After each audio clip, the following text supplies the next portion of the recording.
Hey friends, and welcome to another episode of Field Notes, Insights and Observations for the Travel Marketer. My name is Eric Hulkran, and we are still live at the Governor's Conference for Tourism in the state of Oregon. And today we are talking with Claire Fisher. She is the CMO at Tualatin Valley, and we're going to talk about everything that goes into the new role of a CMO. How do we think CMOs in the travel space? What keeps her curious? And World Cup soccer.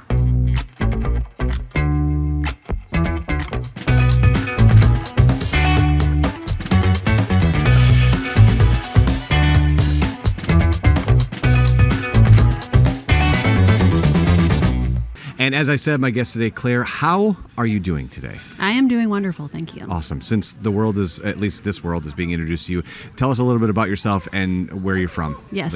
What are you doing here? Sure. So I'm here representing Explore Tualatin Valley. We're the DMO for Washington County, which is just west of Portland. I am the Chief Marketing Officer. I've been there for about a year and a half. I come from an agency background. The most recent role also focused on DMOs beyond Oregon and beyond the U.S. So bring a lot of knowledge, just, seeing how different destinations deal with a lot of the same problems or issues that we're talking about here today in the context of Oregon, on top of just a lot of integrated marketing and social media marketing experience. So I'm going to lead off with my favorite question right now because you have the wealth of knowledge.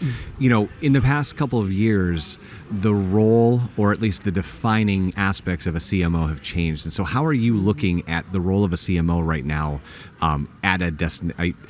CMO, DMO gets very right, but at a destination, how are you looking at the role of a CMO? I am looking at it as an alignment, a task of alignment, basically. It's easy for any organization to become very siloed, even if it's well-intentioned. Everyone's trying to do their job, but they get their blinders on.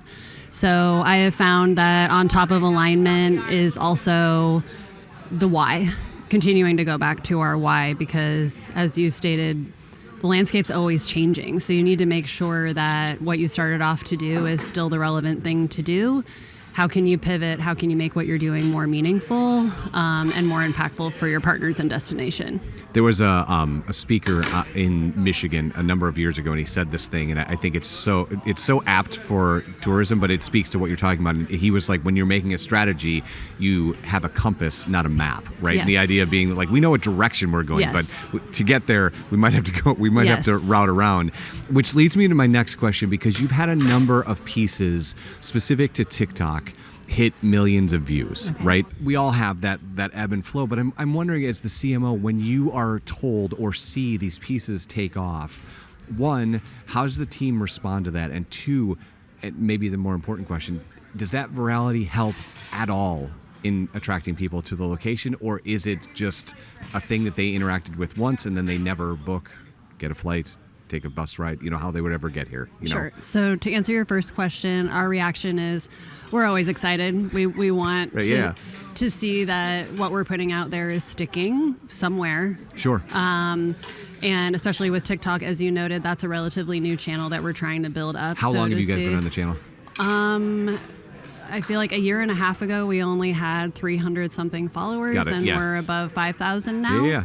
So relatively new, huge growth. And I just know for TikTok, mainly younger audiences are using it as a search tool. Mm-hmm. So we have to have a presence there, but it's also about the algorithm. And once something gains steam, there you go, it's going to go viral. And I think that those eyeballs are always meaningful. You just have to maybe think about where they're hitting overall in your marketing funnel. It's the top of the funnel for awareness versus maybe someone who's actually at a decision stage or in the destination. It's worthwhile having that content out there. Love it. Are you seeing any other channels that for you and your organization are popping off that have surprised you? Where are you putting your time and your effort that maybe you weren't 24 months ago? That's a good question. So I've only been there for 18 months, but definitely TikTok is a newer effort. We've also just continued to build Meta, sure, focusing more on Instagram than Facebook. Seeing a lot of great growth there. And other than that, trying to actually not just, expand for the sake of expanding, but looking at all, if we're talking about social, Pinterest. Like, Sure. We aren't getting traction there, but it's not like TikTok, right? It's much more of a pre-planning inspirational tool than for someone in the market. Yep. And so, just understanding the KPIs and what meaningful engagement looks like across the channels is as important as the performance itself. So being in the role for less than 2 years, you've obviously seen the AI tsunami come and visit DMO land. How do you think about that, and what is your current relationship? And it's complicated, is fine, but like, what's your current relationship with AI? I would say it is complicated. I would say we're trying to know thy enemy or frenemy, probably frenemy. It's here, whether we like it or not. It's impacting our website traffic because people are looking at the overviews and the search responses instead of coming to our site. So how do we track what our site is being referenced for in those AI summaries and make sure that people are still finding us even if they're not finding that information on our website? I do think that we are people first, and it's a tool, not a replacement of people. And so just trying to be fluent in all these different tools that are out there. There's this Coursive is an app where you can take a 28-day challenge where it's a different AI app every day. And it's just like 20 minutes or 10 minutes for image generation, music generation, videos, content, strategy, and just understanding that landscape, I think, is as important as how much you integrate it.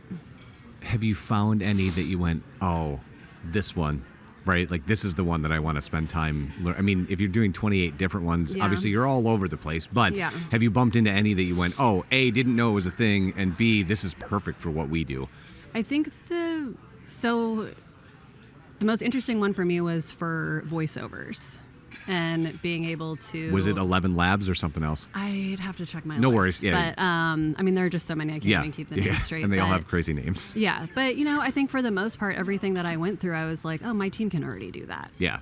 And I'd rather give my feedback to my designer or my writer or my media person and have them create it hands-on than struggle with a tool to make it for me. And I'm, there are some teams and some DMOs that don't have the resources and the team that I have, and that's not to say that that's not a viable resource for them either, if that's what can help them out. Sure. And one of the things that I think is interesting about this space, and you said it a couple minutes ago, is, know thy enemy or frenemy. Right. And what I think is interesting is, yes, there is is it coming for our jobs part of the conversation. Right. But if we divorce ourselves from that part of this, I always find it interesting that if we could turn back time to 1999, 2001, 2002, did we say the same things about search?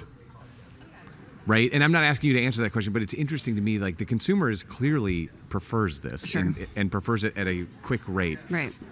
Likely because not us as DMOs, attractions, but search has let them down. It didn't allow them to do what they wanted to do. And it's an interesting space that you have to, at least for me, that you have to hold in your head, where there are security issues, there are employment issues, and also our job is to connect with consumers, and they are there. Yes. So how do you accomplish all of that? Sure. If you could solve that for us, I was going to say, have you talked to anyone who's solved that and can let me know? That's your job right now. I mean, it's just measured kind of experimentation, I think, and knowing that we're, to use that saying, building the ship while we're sailing it, or living it while it's happening to us. But yeah, I think we're all looking to crack that code. Yeah, and it's interesting you use the ship metaphor, because I often think of like the ship of Theseus thought experiment, which is the idea that, like, when the Greeks were going out with this ship, by the time they came back, they would have replaced every board on it because they would rot through. Right. So is it the same ship when it leaves that when it comes back? Right. And these AI tools are moving so fast that you're going from, you started at ChatGPT because that was your entry point. Now you're on to Claude because whatever reason. Then you're messing around with Perplexity, and then you're over here at Sora, and then you're playing around with 11 Labs. Like, what is the team doing today, right? Yeah, I mean, I think in hindsight, which is always 2020, we could use probably more regulation than what we're seeing at the moment, and not to get uber political or anything about it, but I think it's interesting to compare it to social media, which I remember getting Instagram before it was owned by Facebook. Yes. And the early days of some of those platforms, or even ones before that, everyone jokes about, I still have my MySpace account or my my Tumblr Friendster account, or Friendster, yeah. yes. And so, that wasn't that long ago. And to your point, I think we just have to wait and see. What are we going to be saying about Chat, GPT, or Claude in 20 years versus where we're setting out now? So let's move to a more Oregon focus and maybe something a little bit more positive for a second. What about this? So this is my first time back here in a number of years. I came when I was a kid, but I haven't been back in a long time. And obviously so much has changed. And this is such a unique part of the country. And the offerings here are unlike anywhere else, maybe in the world, maybe. Maybe Ireland might seem like it's got a similar vibe. But outside of that, maybe in the world. What is exciting for you about 2026? What are you and your team looking forward to? What sorts of things are you loving to share with people? What does this look like for the rest of the year? For our destination specifically? Yeah. Or yes, for you specifically, but anything that you're excited about would be fine. Yeah, personally, I'm excited for World Cup. Yep. I'm excited to see, or interested to see, we're nestled between San Francisco and Seattle, which are two spots, how we experience that as an in-between stopover point. There are supposedly some teams that are going to be training here. And, obviously it's all about heads and beds here in the DMO land. Excuse me. Otherwise, I'm just excited to continue building and learning with my team. Internally, like to foster a culture of test and learn, being data forward. My old saying with my last team was structure with flexibility. Like you said, you have to continue to pivot and let those experiments guide you and maybe take you down a different path than you didn't intend. So all that said, we're getting ready for our annual planning for our next fiscal year. And we spent a lot of time on that last year and just wanting to refine and, make a bigger impact maybe in fewer areas. Still significant. Got it. But you got to make it count. Being a mile wide and an inch deep doesn't help. You want to be a tsunami. You want to be a wave, and have those partners give you that feedback that you made a difference. And do you feel like, obviously, you don't need to give up your strategy. That's not what I'm asking. Good. But do you feel heading into this meeting that you've discovered kind of the places where you want to make that profound impact? Yes, definitely. We have key pillars and offerings that we know make up our DNA and fabric as a destination, and we've really made significant progress with certain segments like our wine segment, our brewery and taproom and cidery segment. Even our hotels, we have great relationships with them, but moving into agritourism, which we're talking about here today, in culinary, in outdoor, how do we get those segments to catch up to the level of partnerships and trust that we have with those wine and beer segments, for example, who are just so fun to work with and are embodying and becoming ambassadors of what we're trying to do. And that's just so satisfying. And so it makes you hungry for have more of that everywhere. I got it. So it's a long game. I think that's the hardest part is Do you like that part, though? Which part? The long game part. Do you like the visioning out and kind of waiting, or do you want it to be today? Both. I know one is necessary for the other. And just, in past roles working, as an agency with clients, it's the same thing. Sometimes you got to wait to get that consensus to really get on the same page and to have that moment where you're both like, oh yeah, this is it. Yeah. We did it, or here's that thing. And then it's really fun. And usually it feels more like a downhill than an uphill with the work that's involved, because it's leading to the right place. Love it. Yeah. So the thing that I'm doing today, because I have so many opportunities to talk to so many people today, is I'm asking each person to leave a question for the next person, but I won't tell you who it is. Oh. And so it could be a DMO, could be an attraction, could be whatever. Okay. So I have yours. So your last question is, how are you tackling, and this has been a theme, so this shouldn't be this isn't a gotcha moment, but how are you tackling accessibility in your destination? Well, that's a great question, because we are a Wheel the World verified destination. Love it. We are, we've done one cohort We have our destinations. So pause for a second for Sure. people who might not have that level of Sure. entrenchment with Wheel the World. Tell them Yeah. what a cohort is. Yeah, so our amazing destination development team and community engagement team basically identified the key partners that would get the assessment first. So that was Got it. cohort 1, and I think it's somewhere between 10 and 20 locations spanning attractions, hotels, wineries, etc., who want to be verified as well specifically.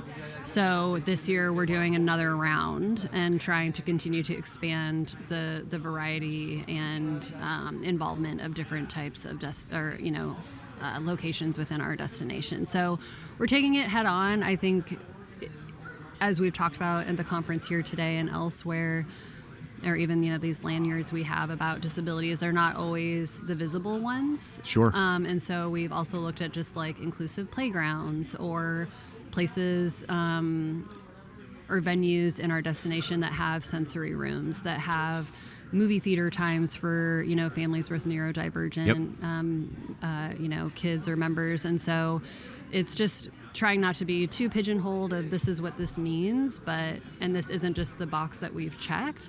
There are stories to tell. There are other ways to be accessible and make sure that we're living up to being the #1 state in the nation with, when it comes to accessibility. The only one that's the one. Yes. Yes, thank you. You're the only one, Yeah. which is amazing. Claire, thank you so much. Thank This was you. great. Yes.